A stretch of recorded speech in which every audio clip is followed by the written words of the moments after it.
Bonjour, bienvenue à tous, bienvenue dans la matinale. Je suis ravi de vous retrouver pour cette nouvelle édition. La matinale, une émission proposée par Gestion de Fortune, Profession CGP, Investissement, Conseil et Patrimoine 24. Au sommaire de cette édition, on va parler d'une toute nouvelle plateforme de troc immobilier pour les professionnels. On va se poser la question, est-ce qu'on peut faire baisser ses impôts avec le Girardin industriel?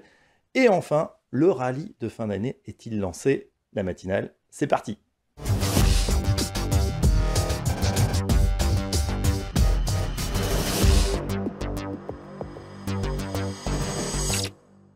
Et tout de suite dans la matinale, on va parler de la première plateforme de troc immobilier pour les professionnels.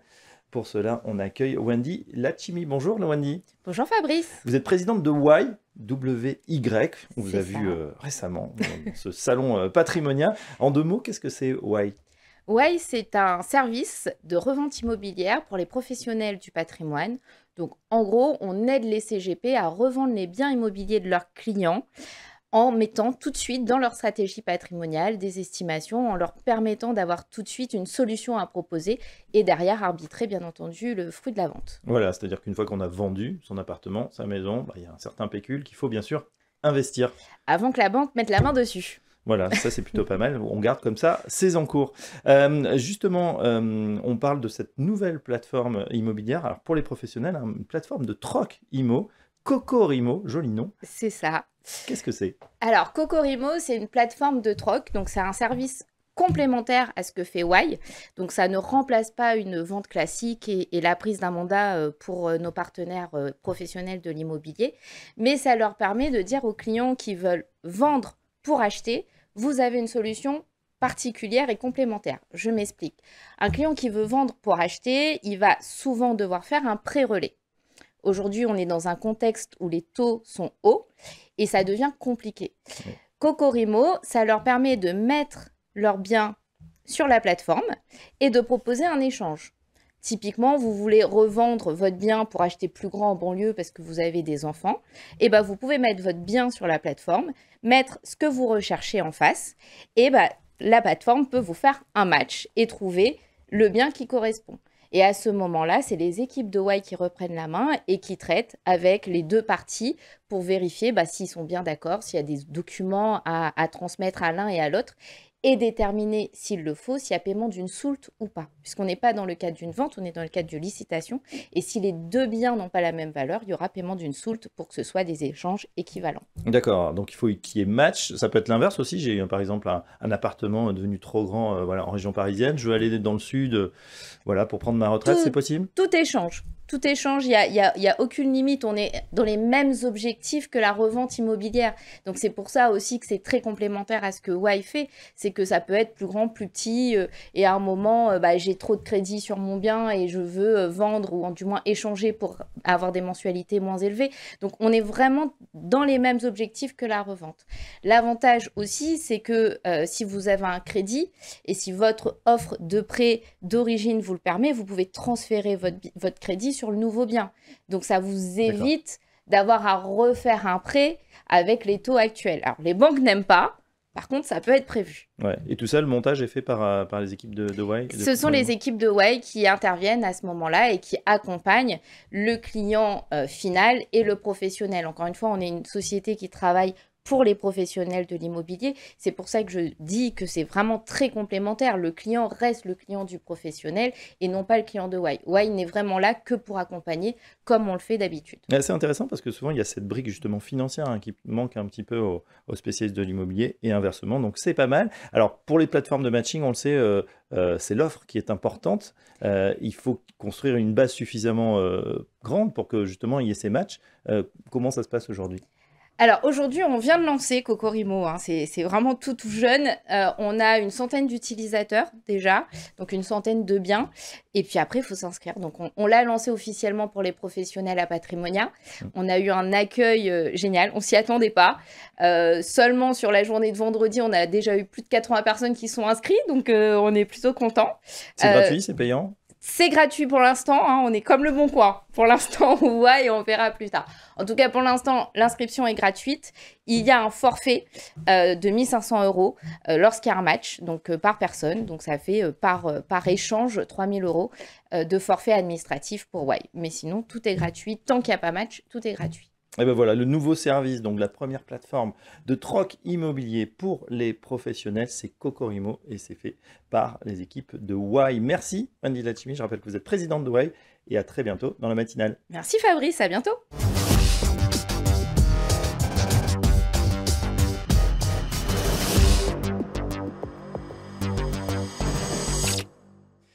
On va parler dans la matinale tout de suite de dispositifs de défiscalisation avec le Girardin industriel. Notre invitée, c'est Émilie Trouble. Bonjour Émilie. Bonjour. Vous êtes responsable des partenariats de Financil. Absolument. Et avec vous, on va voir justement qu'est-ce qu'on peut faire en cette fin d'année. On sait que c'est toujours la période un peu où on regarde sa feuille d'impôt, on se dit comment faire baisser ses impôts. Mais tout d'abord, est-ce que vous pouvez nous présenter la société Financil? Bien sûr, donc Financil, nous sommes monteurs en opération de Girardin industriel. On existe donc depuis maintenant à peu près plus de 15 ans. On a à notre actif plus de 1 milliard d'investissements donc déjà effectués, plus de 700 CGP partenaires et 18 000 investisseurs. Oui. On propose plusieurs offres. On va proposer donc l'investissement en Girardin en plein droit et l'investissement donc en agrément. Très bien. Donc beaucoup d'offres. Sur ces opérations, c'est vrai que les opérations que vous proposez en ce moment, est-ce qu'il y en a des spécifiques pour la fin d'année ou voilà, c'est toute l'année que ça se présente? Alors en réalité, on peut tout à fait souscrire et en plein droit et en agrément. Tout dépend si le monteur a de l'enveloppe ou pas. Donc nous, Financil, on a de l'enveloppe. Après, la subtilité chez Financil, c'est que sur le plein droit, les taux sont dégressifs. Donc là, typiquement, alors c'est un taux au trimestre. Là, typiquement, il nous reste quelques jours pour souscrire à 17%, puis après à 15%. Donc ce serait l'offre éventuelle pour ceux qui seraient intéressés de venir chez nous souscrire en plein droit. Alors justement, on parle déjà de chiffres. Quelles sont justement les rentabilités attendues? Là, on cite des chiffres assez incroyables. C'est vrai que chez Financil, on offre de très très belles rentabilités qui plus est sont garanties. Alors, encore une fois, chez nous, c'est au trimestre. Donc, généralement, nous démarrons sur un premier trimestre à partir de 21 et c'est dégressif. Donc 21%, puis après 19, 17 et 15. Donc là, nous sommes à 17 et 15. Et sur la partie agrément, en revanche, le taux, lui, il est linéaire. On sera sur 12%. Très bien. Alors évidemment, la contrepartie, c'est une durée de détention qui est un petit peu plus longue. Est-ce que vous pouvez nous expliquer? Exactement. C'est-à-dire que lorsque nous souscrivons en plein droit en Girardin, en fait, on le fait au travers d'une SNC, donc sur la partie plein droit. Donc le minimum, en fait, c'est d'être investi 5 ans au sein de la SNC, parce que vous devenez donc un associé minoritaire. Il en va de même donc pour la partie agrément. Vous êtes sur une SAS, il y a un minimum de détention. Très bien. Donc, on a compris des montants, une durée de détention. Est-ce que vous pouvez nous parler, Émilie, un peu des projets, justement, qui sous-tendent ces opérations? Alors, pour le moment, au niveau des projets, on restera discret parce que ça va arriver, finalement. Courant janvier, on en dira beaucoup plus. Après, ce qu'il faut savoir, c'est que nous, Financil, nous sommes dans un principe de mutualisation et de diversification. Donc, nous sommes à hauteur à peu près de 40% investis au niveau de l'agriculture et on va diversifier dans le BTP et l'industrie. Très bien. Alors, si on ne peut pas parler des projets en tant que tels, on peut peut-être parler des zones géographiques où c'est que vous opérez. Bien sûr. Alors, il faut savoir déjà que notre siège social est à La Réunion, à Saint-Leu, et nous opérons donc sur la Martinique, la Guadeloupe, Guyane également, et on va bientôt aller sur Tahiti. Et c'est déjà pas mal. Il y a beaucoup à faire. Surtout si vous pouvez aller visiter les projets, c'est encore mieux. Un petit mot justement de votre relation, comment vous travaillez avec les conseillers en gestion de patrimoine qui nous regardent? Alors, justement, je suis responsable de partenariat, donc c'est moi qui travaille avec eux. Moi, je travaille vraiment main dans la main. Donc, il y a un réel suivi. C'est-à-dire que les conseillers en gestion de patrimoine viennent nous voir, on les aide dans les calculs pour calculer la niche fiscale, pour déterminer effectivement le montant de souscription pour réduire au maximum l'impôt. Et il y a tout un accompagnement suite à ça. Donc, ils peuvent souscrire directement sur notre espace en ligne. Et on a un service donc, qui leur est dédié en cas de questions, de suivi et même au niveau des déclarations. Voilà, donc c'est très intéressant d'avoir cette vision. Et puis pour savoir également quel patrimoine ou quel niveau de patrimoine sont affectés. Souvent, il faut une imposition quand même assez conséquente pour aller. C'est à partir de combien d'impôts? Alors au final, à partir de 2 500 € d'investissement, on peut prétendre à du Girardin industriel finalement. Donc le ticket d'entrée reste relativement correct. Ça vient en réduction ou en déduction d'impôts? C'est une défiscalisation. Donc ça va venir en fonction de votre impôt, soit effacé tout ou partie.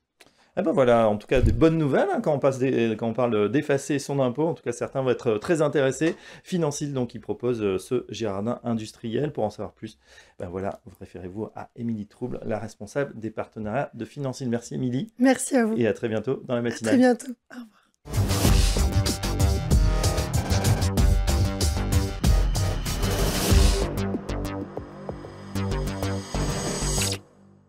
La matinale, tout de suite, on se pose cette question. Et si le rallye de fin d'année était enfin lancé? On va poser la question à un expert, un spécialiste. C'est Yon Dubarbier. Bonjour Yon. Bonjour Fabrice.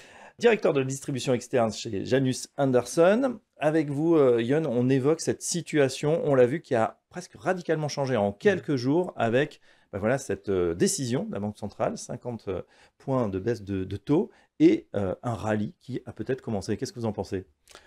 Si on revient un tout petit peu sur ce qui s'est passé en 2024, déjà, c'est se dire que c'est une année qui est riche en enseignements parce qu'elle a permis de clarifier pas mal de situations.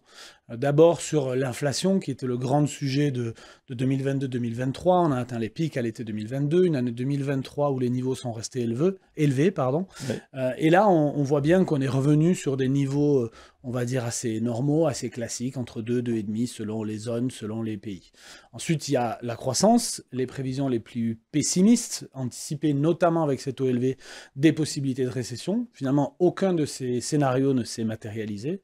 Et on est là aussi sur, je dirais, une croissance molle, avec malgré tout des différences selon les zones, une vigueur plus importante aux US qu'en Europe, et puis des différences aussi entre les classes aisées qui n'ont pas eu forcément besoin de nouveaux financements avec des taux élevés, et les classes plus en difficulté qui, elles, potentiellement ont plus souffert de cette situation-là. Dans ce contexte-là, ce qu'on attendait des banques centrales, c'était de connaître leur timing de lancement de cycle de baisse des taux. L'Europe a réagi en premier, la BCE a réagi en premier avec une première baisse en juin. La Fed vient de le faire avec une première baisse importante de 50 points de base. Et pour nous, c'est vraiment le catalyse qu'attendaient les investisseurs pour reprendre la confiance. Ils étaient rassurés jusqu'ici et maintenant, je dirais qu'on espère qu'ils ont gagné en confiance. Ouais. Les flux jusqu'ici sont restés plutôt axés sur les actifs prudents. On l'a vu, hein, fonds en euros, produits structurés, obligataires court terme ou monétaires. Mais malgré tout, on a vu quelques flux sur les marchés actions. On a la chance chez Janus Henderson d'avoir pu en profiter, puisqu'on a une collecte qui a été positive et assez forte, notamment en France. On a fin juin un chiffre de plus 300 millions net de collecte positive, principalement sur les actions. Et le reste de l'année a été de la même veine, je dirais. Ah bah voilà, en plus on a le petit boost du côté de la Chine qui essaye de relancer son économie. Alors dans ce contexte, qu'est-ce qu'on fait, Yon Dubarbier, chez Janus Henderson? Qu'est-ce qu'on privilégie?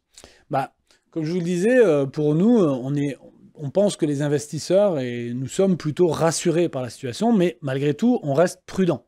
On voit bien que la situation géopolitique reste incertaine, qu'il y a des doutes, que ce soit au niveau des conflits mondiaux, je ne vais pas revenir là-dessus, ou des élections à venir sur les États-Unis, qui peuvent amener un peu d'incertitude ou de la volatilité. Ensuite, on fait attention aussi à un potentiel effet retard que pourra avoir le maintien des taux pendant une période plutôt longue à des niveaux élevés sur certaines sociétés qui étaient plus en difficulté. Donc dans ce contexte-là, on se veut positif, mais on pense qu'il faut rester attentif, diversifié et sélectif.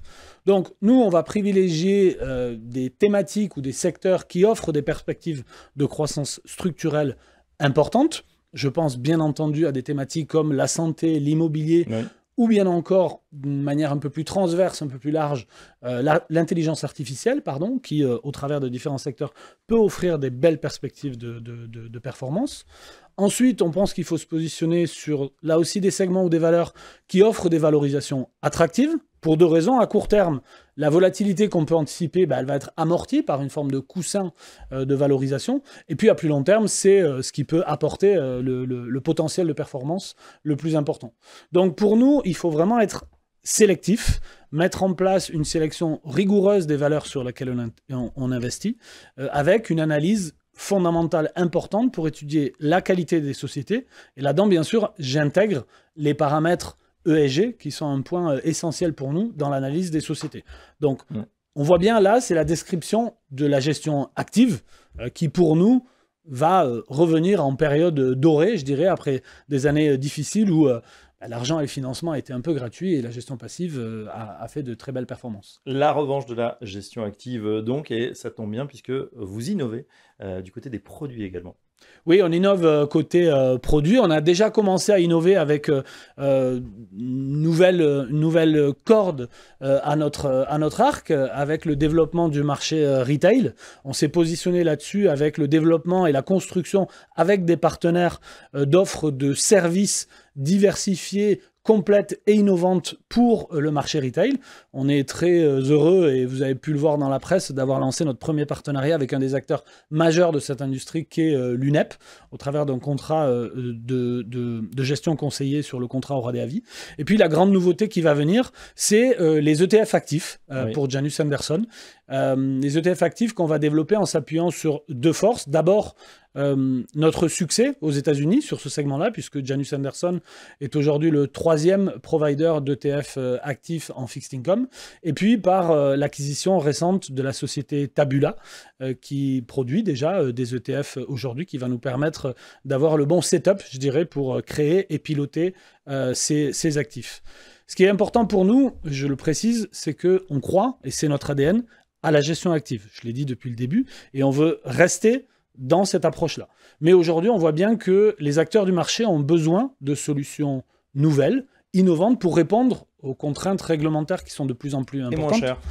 Bien entendu, moins cher. C'est la problématique que nous pose aujourd'hui Value for Money, par exemple. Et aujourd'hui, notre idée, c'est de réussir à trouver, je dirais, à réunir le meilleur des deux mondes avec une gestion réellement active, une vraie gestion fondamentale de conviction dans un véhicule plus attractif et plus en ligne avec les nouvelles normes de marché. Et voilà, donc si on résume, optimisme prudent sur les marchés, sélectivité, gestion active et pourquoi pas un ETF actif. Voilà ce qu'on propose chez Janus Henderson. Merci Yann Duverbier. Je rappelle que vous êtes directeur de distribution externe chez Janus Henderson et à très bientôt dans la matinale.